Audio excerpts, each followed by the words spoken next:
ونشهد أن لا إله إلا الله وحده لا شريك له ونشهد أن سيدنا وسندنا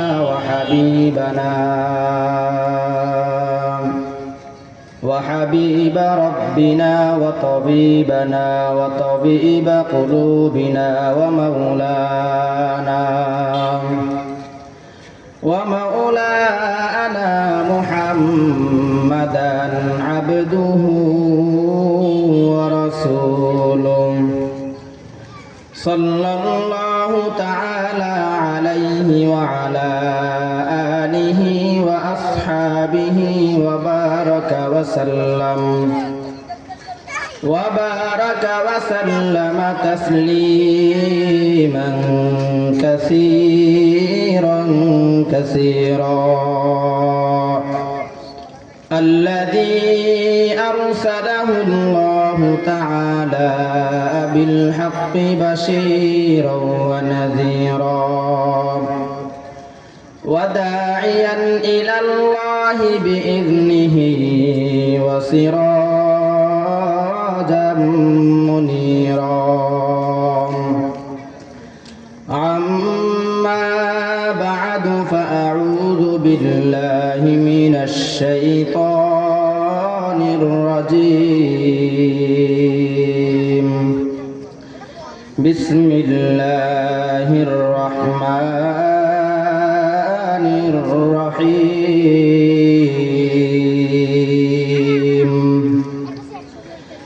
لقد جاءكم رسول من أنفسكم عزيز عليه ما عنتم حريص عليكم بالمؤمنين رؤوف رحيم صدق الله مولانا العظيم وصدق رسوله النبي الكريم ونحن على ذلك من الشاهدين والشاكرين والذاكرين والحمد لله رب العالمين اللهم صل على محمد وعلى آل محمد كما صليت على إبراهيم وعلى آل إبراهيم إنك حميد مجيد اللهم بارك على محمد وعلى آل محمد كما باركت على إبراهيم وعلى آل إبراهيم إنك حميد مجيد उल्फत में बराबर के यफा हो के जफा हो उल्फत में बराबर के यफा हो के जफा हो हर चीज में लज्जत है अगर दिल में मज़ा हो हर चीज में लज्जत है अगर दिल में मज़ा हो अल्हम्दुलिल्लाह আল্লাহ সুবহানাহু ওয়া তাআলার দরবারে হাজার লাখ কোটি শুকর যে মহান রব্বুল আলামিন আমাকে আপনাকে বড় ভালোবেসে মুহাব্বত করে কোরআনের এই বাগানে আসার এবং বসার তৌফিক দিয়েছেন সেই জন্য অন্তরস্থল থেকে কালিমাতুশ শুকর আদায় করি আলহামদুলিল্লাহ। মাহফিলের কাজ আসরের নামাজের পর থেকেই জোহরের পর থেকেই শুরু হয়ে গেছে। দিনী মজমা কোরআনের আয়োজন, এই আয়োজনগুলার আল্লাহ তাআলার কাছে অনেক দাম। মাহফিলকে কেন্দ্র করে, কোরআনের আয়োজনকে কেন্দ্র করে কোরআনের আয়োজন এই জায়গায় হওয়ার কারণে বদলতে আল্লাহ তাআলা আসমান থেকে ওই এলাকার উপরে রহমত নাজিল করে। এখন ওয়াজের নাম দিয়ে বাহিরে যদি ঘোরাফেরা করি,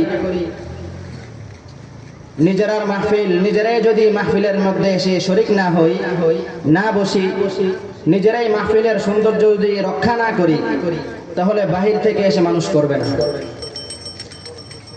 অতএব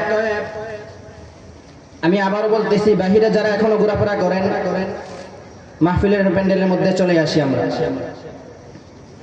আল্লাহ তাআলা আমাদেরকে কবুল করুন।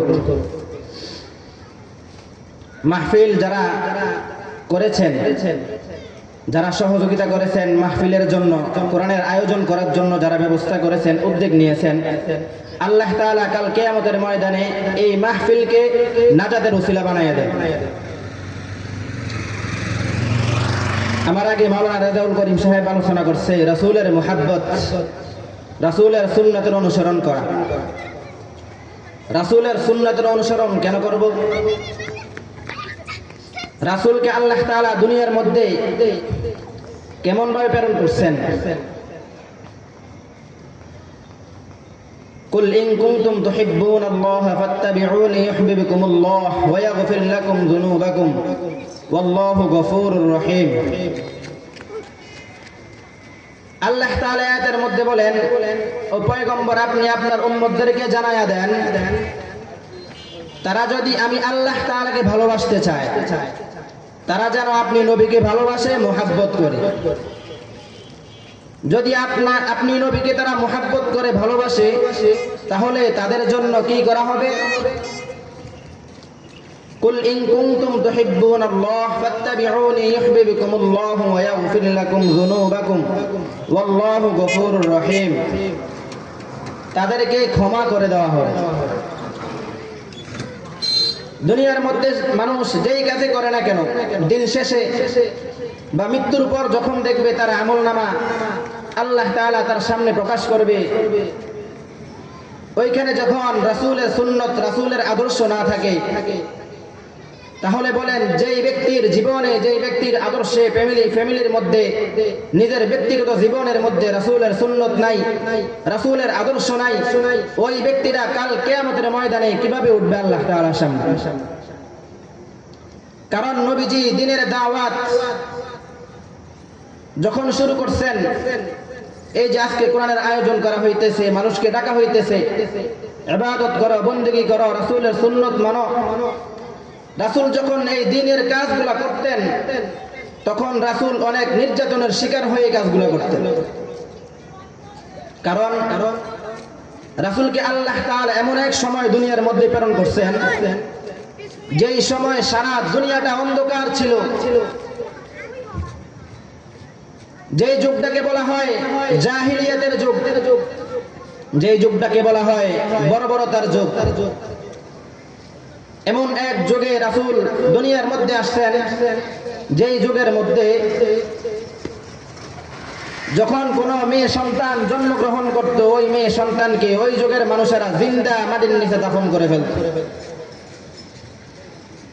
জিনা, ব্যভিচার, অত্যাচার, খুন খারাপি, যত ধরনের খারাপ দিক আছে ওই সময় সব কিছু একসাথে দুনিয়ার মধ্যে চালু ছিল। এমন এক সময় দুনিয়ার মধ্যে আল্লাহ তাআলা রাসূলকে প্রেরণ করছেন। রাসূলকে আল্লাহ তাআলা রহমত হিসেবে দুনিয়ার মধ্যে পাঠাইছেন। আল্লাহ তাআলা আয়াতের মধ্যে এটাই উল্লেখ করেছেন, রাসূলকে দুনিয়ার মধ্যে প্রেরণ করছেন রহমত স্বরূপ। আল্লাহ তাআলা বলেছেন, লাকাদ জাআকুম রাসূলুম মিন আনফুসিকুম আযীযুন আলাইহি মা আনিতুম হারিসুন আলাইকুম বিল মুমিনিনা রাউফুর রহিম। আল্লাহ তাআলা পবিত্র কালামে কালামের মধ্যে এই আয়াত নাযিল করে মানুষদেরকে সতর্ক করেছেন, মানুষদেরকে জানাইয়া দিয়েছেন, ও দুনিয়ার সকল মানুষ তোমরা ভালো করে শুনে রাখো, পয়গম্বরকে আমি আল্লাহ তাআলা দুনিয়ার মধ্যে রহমত স্বরূপ পাঠাইছি। দুনিয়ার মধ্যে পয়গম্বরকে আল্লাহ তাআলা শুধু মুসলমানের জন্য পাঠায় নাই, মুসলমানের জন্য রহমত স্বরূপ হিসেবে পাঠায় নাই, রহমত স্বরূপ হিসেবে আল্লাহ তাআলা পয়গম্বরকে হিন্দুদেরও রহমত নবীজি, হিন্দু খ্রিস্টান বৌদ্ধ নাসারা ইহুদি যারাই আছে সকলের জন্য রহমত স্বরূপ হিসেবে আল্লাহ তাআলা পয়গম্বরকে দুনিয়ার মধ্যে প্রেরণ করছেন। আসমানের রহমত হিসেবে আল্লাহ তাআলা দুনিয়ার মধ্যে পয়গম্বরকে নাযিল করছেন। যত মাখলুকাত আছে, জীব জন্তু যা আছে সকলের রহমত হিসেবে আল্লাহ তাআলা দুনিয়ার মধ্যে পয়গম্বরকে পাঠাইছেন। রহমত হিসেবে পয়গম্বর দুনিয়ার মধ্যে আসার পর নবীজি সাল্লাল্লাহু আলাইহি ওয়াসাল্লাম যখন কালিমার দাওয়াত দেওয়া শুরু করলেন, কালিমার দাওয়াত দিতেন, নবীজি কালিমার দাওয়াত দেওয়ার আগ পর্যন্ত মক্কার অলিতে গলিতে যখন চলাফেরা করত, মক্কার কাফের বেঈমান মুশরিকেরা নবীজিকে দেখলে মোর মুহাব্বত করত, ভালোবাসতো। কেননা মক্কার কাফেররা পর্যন্ত এটা বিশ্বাস করত যে মুহাম্মদ সাল্লাল্লাহু আলাইহি ওয়াসাল্লাম ভালো মানুষ ছিল, অত্যন্ত ভালো মানুষ। মুহাম্মদ আরবি সাল্লাল্লাহু আলাইহি ওয়াসাল্লাম জীবনে কোনোদিন মিথ্যা কথা বলে নাই, জীবনে কোনোদিন অন্যায় করে নাই, জবান দিয়ে কোনোদিন খারাপ কথা বলে নাই। পয়গম্বরকে দুনিয়ার মধ্যে পাঠাইছে আল্লাহ তাআলা রহমত স্বরূপ হিসেবে। এই জন্য পয়গম্বর যখন ছোট্টবেলা ছিলেন তখন সবাই তাকে মুহাব্বত করতেন, পয়গম্বরকে মুহাব্বত করতেন, ভালোবাসতেন। সবাই মুহাম্মদ সাল্লাল্লাহু আলাইহি ওয়াসাল্লামকে বিশ্বাস করতেন। হিন্দুকে বিশ্বাস করত না, খ্রিস্টানকে বিশ্বাস করত না, ইহুদিকে বিশ্বাস করত না, নাসারাকে বিশ্বাস করত না। সকল ধর্মের অনুসারীরা মুহাম্মদ আরবি সাল্লাল্লাহু আলাইহি ওয়াসাল্লামকে মুহাব্বত করতেন, বিশ্বাস করতেন। বিশ্বাস করে মুহাম্মদ আরবি সাল্লাল্লাহু আলাইহি ওয়াসাল্লামের কাছে আমানত রাখতেন। তারা মুহাম্মদকে আদর করে, মুহাব্বত করে, ভালোবাসে, বিশ্বাস অন্তরের মধ্যে রেখে মুহাম্মদের কাছে আমানত রাখতেন। যখন পয়গম্বর আলাইহিস সালাতু ওয়াস সালাম কালিমার দাওয়াত দেওয়া শুরু করলেন, কালিমার দাওয়াত যখন দিতেছেন তখন কাফের মুশরিক বেঈমানেরা মুহাম্মদকে ডাক দেয়া বলে, এরে মুহাম্মদ তুমি কোন কালিমার দাওয়াত দিতেছো, কোন খোদার দাওয়াত দিতেছো? মুহাম্মদ সাল্লাল্লাহু আলাইহি ওয়াসাল্লাম ডাক দেয়া বলেন, ও মক্কার মানুষেরা তোমরা ভালো করে শোনো, আল্লাহ তাআলা আমাকে দুনিয়ার মধ্যে প্রেরণ করছে, রহমত হিসেবে দুনিয়ার মধ্যে পাঠাইছে। আল্লাহ তাআলা আমাকে দুনিয়ার মধ্যে কালিমা দিয়া পাঠাইছে, আল্লাহ তাআলা আমাকে দুনিয়ার মধ্যে কালাম দিয়া পাঠাইছে। আমি যেই পথের মধ্যে অনুসরণ করি, আমি যেই পথের মধ্যে চলি, আমি যেই রাস্তায় চলি, তোমরাও যদি সেই রাস্তার মধ্যে চলো, তোমরা যদি আমাকে অনুসরণ করো, আমি যেই কালিমা নিয়ে আসলাম দুনিয়ার মধ্যে, তোমরাও যদি সেই কালিমা দিয়ে সেই কালিমা গ্রহণ করো, তাহলে তোমরা শুনে রাখো, তোমরা দুনিয়ার মধ্যে সফল হইবা, আখিরাতের মধ্যেও তোমরা সফল হয়ে যাইবা। মুহাম্মদ আরবি যখন এই ভানি তাদের সামনে বললেন, তখন মক্কার কাফের মুশরিকরা ডাক দেয়া বলে, ও পয়গম্বর, এই মুহাম্মদ তোমাকে বড় ভালোবাসতাম, মুহাব্বত করতাম, দুনিয়ার মধ্যে তুমি আসার পর থেকে তোমার কোনো খারাপ দিক দেখি নাই, তোমাকে সত্যবাদী আমরাই উপাধি দিয়েছি, তুমি অনেক ভালো ছিলা, কিন্তু তুমি একটা ভুল কাজ করে ফেলছো। মুহাম্মদ ডাক দেয়া বলে, ও মক্কার মানুষেরা কি ভুল কাজ করছে আমাকে বলো। মক্কার কাফের বেঈমান মুশরিকরা ডাক দেয়া বলতেছে, মুহাম্মদ আমাদের বাপ দাদার যে ধর্ম আছে এই ধর্মের সামনে তুমি একজন এসে বাধা হয়ে দাঁড়াইছো, অতএব তোমার কথা আমরা মানি না, আজকে থেকে তোমার সাথে আমাদের সম্পর্ক নষ্ট করে দিলাম। মুহাম্মদ আরবি সাল্লাল্লাহু আলাইহি ওয়াসাল্লাম ডাক দিয়া বলতেছে, রে ও কাফের মুশরিক বেঈমানেরা, তোমরা যেই মুক্তির অনুসারী করো, যেই মুক্তির সামনে মাথা নত করো, যেই মুক্তির সামনে তোমরা হাত বিছাও, এই মুক্তির সামনে যখন তোমরা হাত বিছাও কোনো ফায়দা হয় না। তোমরা নিজেদের হাতে বানানো মুক্তি দাঁড় করাইয়া তার সামনে তোমরা মাথা নত করো, তোমরা অহেতুক কাজ করতেছ, জঘন্য অপরাধের কাজ করতেছ। তোমাকে যে ব্যক্তি বানাইছে, আমি মুহাম্মদকে সেই আল্লাহ তাআলা বানাইছে, এই জমিন যে আল্লাহ তাআলা বানাইছে, আসমান সেই আল্লাহ তাআলা বানাইছে, গাছপালা নদী নালা যা কিছু দেখতেছ সব কিছু আল্লাহ তাআলা বানাইছে। ওই আল্লাহ তাআলাই আমাকে তোমাদের মাঝে পাঠাইছে, তোমাদের অপরাধের কথা তোমাদেরকে স্মরণ করে দিয়ে এক আল্লাহ তাআলার দিকে ডাকার জন্য আমি তোমাদেরকে কালিমার দাওয়াত দিতেছি। তোমরা গ্রহণ করো বা না করো, আমি মুহাম্মদ আল্লাহ তাআলার পক্ষ থেকে যে জিম্মা নিয়ে দুনিয়ার মধ্যে আসলাম, আল্লাহ তাআলার পক্ষ থেকে যেই কাজ নিয়ে দুনিয়ার মধ্যে আসলাম, সেই কাজ আমি আমার মৃত্যু হওয়ার আগ পর্যন্ত এই কাজ চালিয়ে যাব। মুহাম্মদ আরবি সাল্লাল্লাহু আলাইহি ওয়াসাল্লাম যখন কালিমার দাওয়াত দিতেছে, কালিমার দাওয়াত দিতে দিতে যখন মুহাম্মদের কাজ গভীরভাবে সারা মক্কার মধ্যে যখন ছড়াইয়া গেছে, তখন কাফের বেঈমান মুশরিকরা যুক্তি করছে, মুহাম্মদ বেশি বাড়াবাড়ি করতেছে, মুহাম্মদ একা সেই দিনের কাজ চালাইয়া যাইতেছে, না না মুহাম্মদকে আর বাড়তি দেওয়া হবে না, আর মুহাম্মদকে বাড়ানো যাবে না।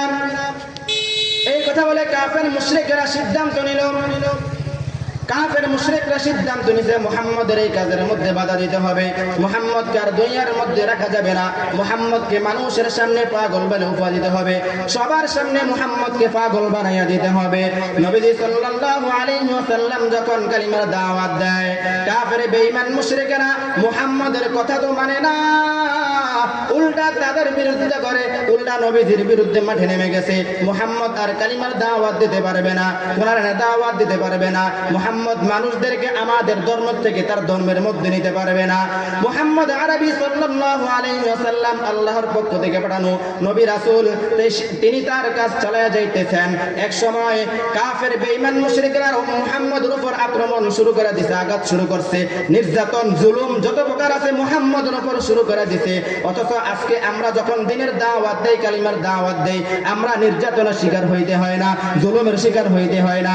মুহাম্মদ আরবি সাল্লাল্লাহু আলাইহি ওয়াসাল্লাম ওই সময় অনেক নির্যাতন শিকার করে করে কালিমার দাওয়াত দিয়েছেন, নির্যাতন জুলুম শিকার হয়ে হয়ে কালিমার দাওয়াত, এরপর আল্লাহ তাআলার দিকে মানুষকে ডাকছেন।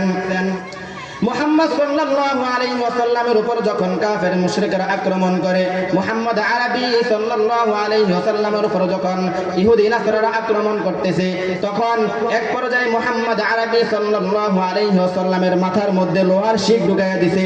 মুহাম্মদ আরবি সাল্লাল্লাহু আলাইহি ওয়াসাল্লামের দাঁত মুবারক শহীদ করে দিয়েছে। তায়েফের ময়দানে যখন নবীজি গেছে, যাওয়ার পর ওই কাফের মুশরিকরা ডাক দিয়া বলতেছে, তায়েফের ময়দানে একটা লোক আসছে, তার নাম হলো মুহাম্মদ, তিনি কালিমার দাওয়াত দিতেছে, এক আল্লাহ তাআলার দাওয়াত দিতেছে। ও তায়েফবাসীরা, তোমরা শুনে রাখো, তার কথা শুনবা না, উল্টা সে যখন তায়েফের ময়দানে দাওয়াত দিবে তোমরা তাকে আক্রমণ করবা, তার শরীরের মধ্যে পাথর নিক্ষেপ করবা। কাফেরদের কথা অনুযায়ী কাফের মুশরিক বেঈমানরা মুহাম্মদকে আক্রমণ শুরু করে দিয়েছে। মুহাম্মদ আরবি সাল্লাল্লাহু আলাইহি ওয়াসাল্লামের উপর জুলুম নির্যাতন শুরু করছে, পাথর নিক্ষেপ করতেছে।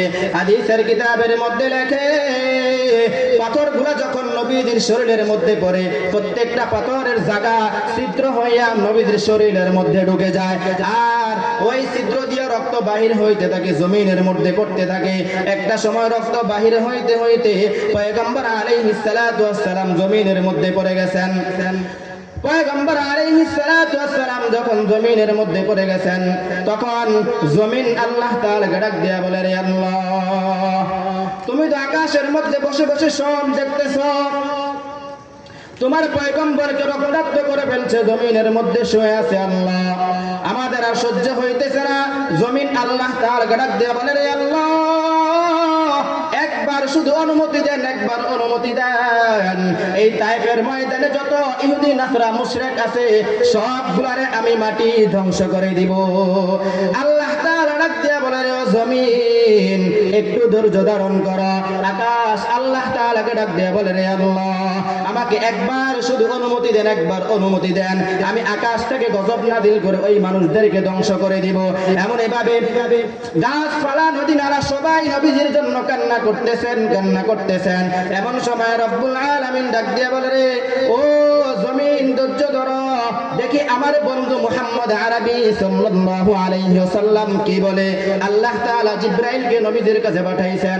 জিবরাইল নবীজির কাছে আয়েশা বলতেছেন, ও পয়গম্বর, আপনার উপর আক্রমণ করতেছে, জুলুম করতেছে, আপনি রক্তাক্ত অবস্থায় বেহুশ হয়ে গেছেন, আল্লাহ তাআলার পক্ষ থেকে আপনার কাছে আমাকে পাঠাইছে, আপনি যদি অনুমতি দেন আল্লাহ তাআলা মক্কার কাফের মুশরিক বেঈমানদেরকে ধ্বংস করে দিবে। তখন নবীজি আলাইহিস সালাতু ওয়াস সালাম কি উত্তর দিলেন? নবীজি বলেন, ও জিব্রাইল ভালো করে শুনে রাখো, এই মানুষদেরকে ধ্বংস করা যাবে না। আজকে যদি এই মানুষদেরকে ধ্বংস করিয়া দেয়, তাহলে কালকে আমি কার কাছে ঈমানের দাওয়াত নিয়ে যাব, কালিমার দাওয়াত নিয়ে কার কাছে যাব? চাই সে মুশরিক হোক, ইহুদি হোক, নাসারা হোক, হিন্দু, খ্রিস্টান, বৌদ্ধ হোক, যেই হোক না কেন, তাদেরকে ধ্বংস করা যাবে না। তাদেরকে যদি ধ্বংস করিয়া দেয়, তাহলে আমি পয়গম্বর দাওয়াত নিয়ে কার কাছে যাব? পয়গম্বর শুধু মুসলমান নয়, শুধু ঈমানদার বেঈমান নয়, খ্রিস্টান, ইহুদি, নাসারা তাদের জন্য কোনোদিন বদদুয়া করে নাই। এই জন্যই আল্লাহ তাআলা বলেছেন, ওয়া মা আরসালনাকা ইল্লা রাহমাতাল লিল আলামিন। তোমাদের মধ্যে যেই পয়গম্বর আমি প্রেরণ করেছি, ওই পয়গম্বর রাহমাতুল লিল আলামিন, আকাশের রহমত, আকাশের নবী, জমিনের নবী, সকল নবীদের সরদার। তোমরা তাকায় দেখো, নবীজি এত মায়ের খাওয়ার পরও কাফের, মুশরিক, বেঈমানদের জন্য বদদুয়া করে নাই। শুধু তাই নয়, নবীজির জিন্দেগিতে দুনিয়ার থাকা অবস্থায় নবীজি উম্মতের জন্য কান্না করতে করতে গেছেন। নবীজির সামনে যখন আজরাইল আসে রূহ কবজ করার জন্য, নবীজি আলাইহিস সালাতু ওয়াস সালাম রূহ কবজ করার জন্য যখন সামনে আসে, তখন নবীজি চিন্তা করতেছেন তার জীবন চলে যাবে, এই চিন্তা নবীজি করেন না।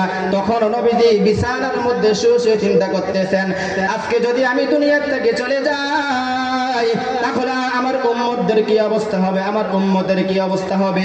নবীজি মৃত্যু সজ্জায় শুয়ে উম্মতের কথা চিন্তা করছেন। এই জন্য কবি তার শেরে বলেছেন, তার সুরে বলেছেন,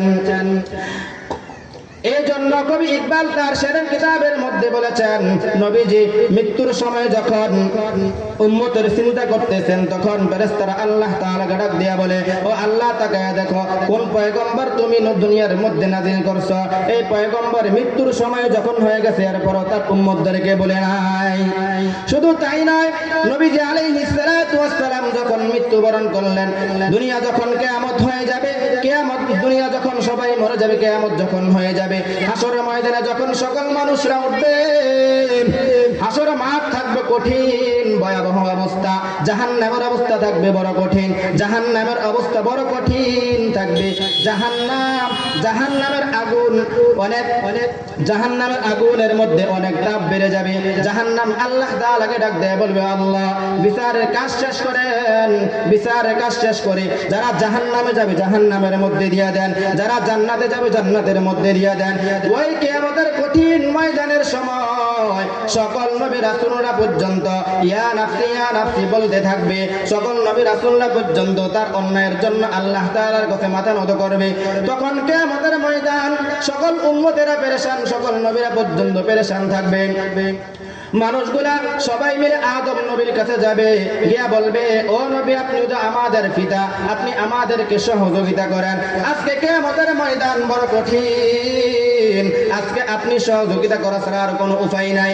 হযরত আদম নবী ডাক দিয়া বলবেন, ও মানুষ শোনো, আজকে কিয়ামতের ময়দানে আমি আল্লাহ তাআলার সামনে কথা বলার জন্য কোনো অধিকার রাখি না, আমি নিজের টেনশনের মধ্যে আছি। মানুষগুলা ইব্রাহিম নবীর কাছে যাবে, ঈসা নবীর কাছে যাবে, মূসা নবীর কাছে যাবে। এক এক পয়গম্বরের কাছে যাওয়ার পর সকল পয়গম্বররা ওই মানুষদেরকে ফিরাইয়া দিবে, উম্মতদেরকে ফিরাইয়া দিবে, আর বলবে, কিয়ামতের কঠিন ময়দানে আল্লাহ তাআলার কাছে সুপারিশ করার মতো আমার কোনো সাহস নাই। সকল মানুষ পেরেশান হয়ে যাবে। তখন বলবে, আমরা কার কাছে যাব? তখন সকল নবী রাসূলরা এক বাক্যে আওয়াজ দেয়া বলবে, যাও যাও, শেষ নবী হযরত মুহাম্মদ আরবি সাল্লাল্লাহু আলাইহি ওয়াসাল্লামের কাছে যাও। ওই মুহাম্মদ আরবি সাল্লাল্লাহু আলাইহি ওয়াসাল্লাম আল্লাহ তাআলার কাছে সুপারিশ করবেন। এই কথা বলার পর সকল নবীরা মুহাম্মাদের কাছে যাবে। কিয়ামতের মাঠে সবাই ইয়া নাফসি ইয়া নাফসি পর্যন্ত করতে থাকবে। তখন আল্লাহ তাআলা ডাক দেয়া বলবে, ও আমার ফেরেশতারা রে, কিয়ামতের ময়দানে তাকায়া দেখো, সব সারা কিয়ামতের ময়দান থেকে ইয়া নাফসি আওয়াজ আসতেছে, কিন্তু এক কোণা থেকে ইয়া উম্মতি বলে আওয়াজ আসে। যাইয়া দেখো কোন কন্যা থেকে ইয়া উম্মতি আওয়াজ আসবে। ফেরেশতারা খুঁজতে থাকবে, পাইবে না। হঠাৎ আল্লাহ তাআলার চোখ যাবে, যাইয়া দেখবে মুহাম্মদ সাল্লাল্লাহু আলাইহি ওয়াসাল্লাম সিজদার মধ্যে পড়ে ইয়া উম্মতি করে কাঁদতেছে। তখন আল্লাহ রাব্বুল আলামিন মুহাম্মদকে ডাক দেয়া বলবে, ও মুহাম্মদ, দুনিয়ার জিন্দেগিটা তোমার কান্না করতে করতে শেষ হয়ে গেছে, আজকে কিয়ামতের ময়দানে এসেও তুমি কান্না করতেছ। আজকে বলো কেন কান্না করো? আজকে যদি আমি আল্লাহ তাআলার কাছে চাও, আমি আল্লাহ তাআলা তুমি যা চাইবে আমি তোমাকে দান করব।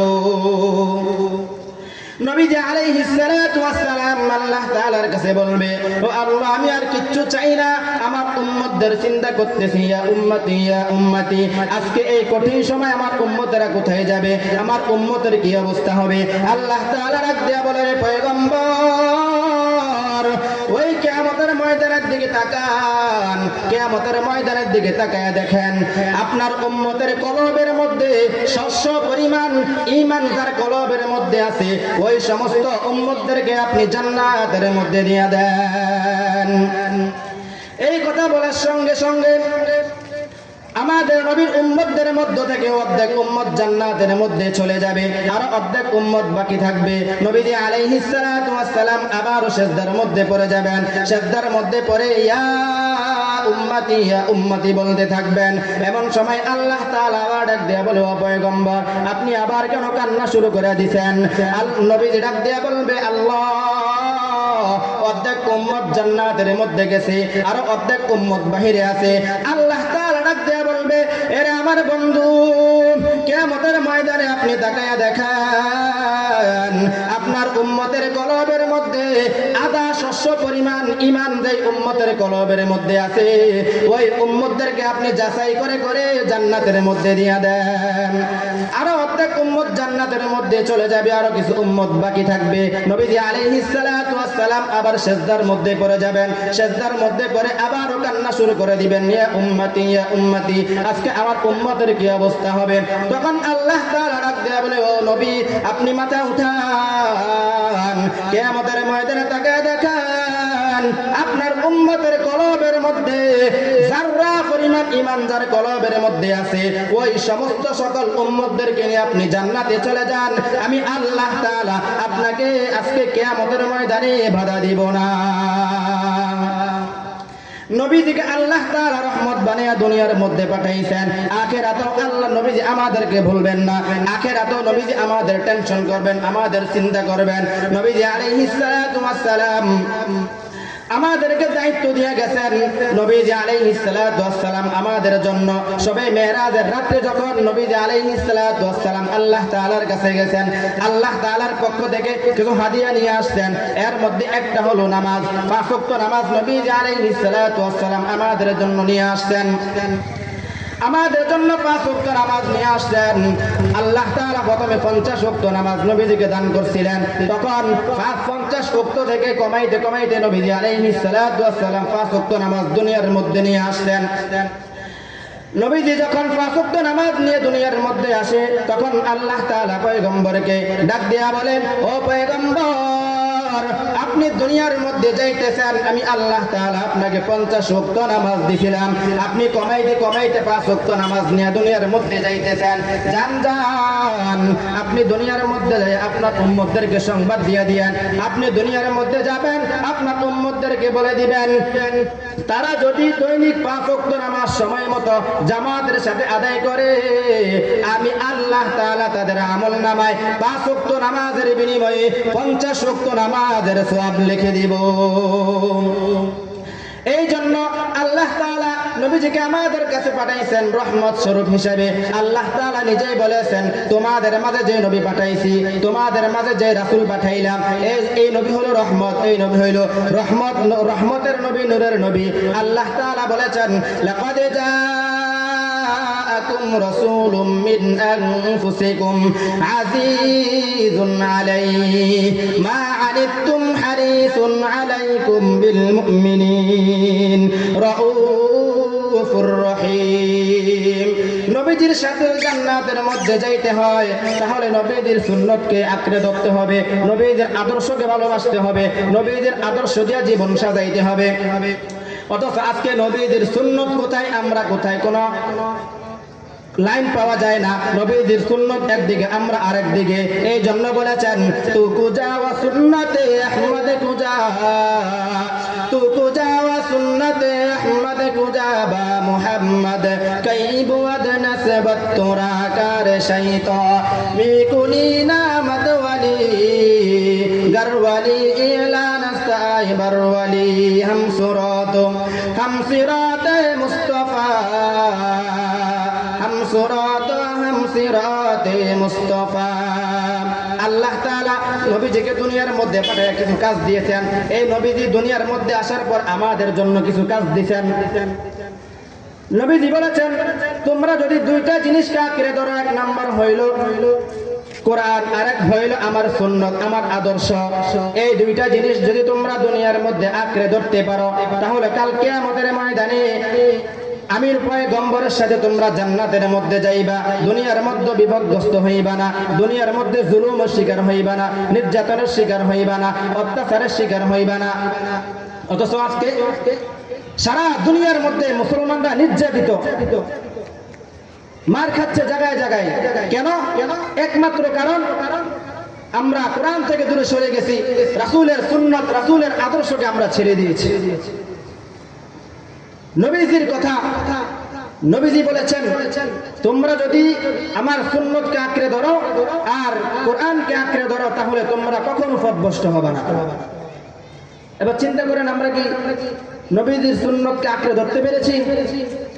আমাদের চেহারার দিকে তাকাইলে সর্বপ্রথম যে নজর যায়, আমরা দাঁড়িয়ে রাখি না, দাঁড়িয়ে আমাদের গেলে নাই। অথচ হাদিসের মধ্যে আসছে, যেই ব্যক্তি দাড়ির মধ্যে বেলিট লাগায়, দাড়ি কাটে, মানুষ যখন নামাজ পড়ে নামাজের মধ্যে গুনাহ লেখা হয়, মানুষ যখন ঘুমায় ঘুমানোর মধ্যে গুনাহ লেখা হয় না, মানুষ যখন খাবার খায় তখন গুনাহ লেখা হয় না। কিন্তু যেই ব্যক্তি দাড়ির মধ্যে বেলিট লাগায়, দাড়ি কামায়, ওই ব্যক্তির গুনাহ নামাজের অবস্থায়ও লিখতে থাকে, ঘুমের অবস্থায়ও লিখতে থাকে, খানার অবস্থায়ও লিখতে থাকে। নাউজুবিল্লাহ। অথচ আমরা এই সুন্নতকে একবারে ছেড়ে দিয়েছি। পুরুষের আসল সৌন্দর্য কোথায়? দাড়ির মধ্যে। পুরুষের আসল সৌন্দর্য দাড়ির মধ্যে। আপনি দাড়ি কেটে ফেললেন, মহিলাদের দাড়ি নাই, আপনারও দাড়ি নাই, আপনি আর মহিলা সমান হয়ে গেলেন। হিন্দুদের দাড়ি নাই, আপনার দাড়ি নাই, খ্রিস্টানদের দাড়ি নাই, আপনারও দাড়ি নাই। এখন দোকানের মধ্যে বসে আছেন অথবা রাস্তা দিয়ে হেঁটে হেঁটে যাইতেছেন, আপনারও দাড়ি নাই, আরেকটা হিন্দু লোক তারও দাড়ি নাই। এখন আমার মতো আলেম যারা রাস্তা দিয়ে যাবে, তারা তো নবীর সুন্নত পালন করবে, সালাম দিবে। এখন কি আপনি মুসলমান না হিন্দু, কি মনে করে আপনাকে সালাম দিবে? বলেন বলেন, আপনাকে যে সালাম দিবে, নবীজির সুন্নাত পালন করবে, তখন কি মনে করে দিবে? আপনার মুখে যদি অন্ততপক্ষে দাড়ি থাকতো, তাহলে আপনাকে দেখলেই বুঝতে পারতো যে আসলে মুসলমান। আপনার মাথায় যদি টুপি থাকতো, তাহলে মানুষ বুঝতে পারতো যে মুসলমান। দাড়ি নাই, টুপি নাই, আপনি এমনি চলাফেরা করতেছেন, আপনি যে মুসলমান নাকি হিন্দু বোঝার কোনো লক্ষণ নাই। যাক, আমরা নবীজির আদর্শকে গ্রহণ করে নবীজির সুন্নত দিয়ে জীবনকে সাজাবো, কোরআনের আলোকে নিজের জিন্দেগি সাজাবো। আল্লাহ তাআলা আমাদেরকে কবুল করুক। যে কথাগুলো বললাম, এই কথাগুলোর উপর আমল করার তৌফিক দান করুক। বলেন আমিন। ওয়া আখির দাওয়ানা আলহামদুলিল্লাহি রাব্বিল আলামিন। অল্প কিছুক্ষণের মধ্যে আজান হয়ে যাবে। আজানের পর মসজিদে জামাত হবে, নামাজের পর আবারও মাহফিলের কাজ চলবে। অনুরোধ করব, বাহিরে কেউ থাকবে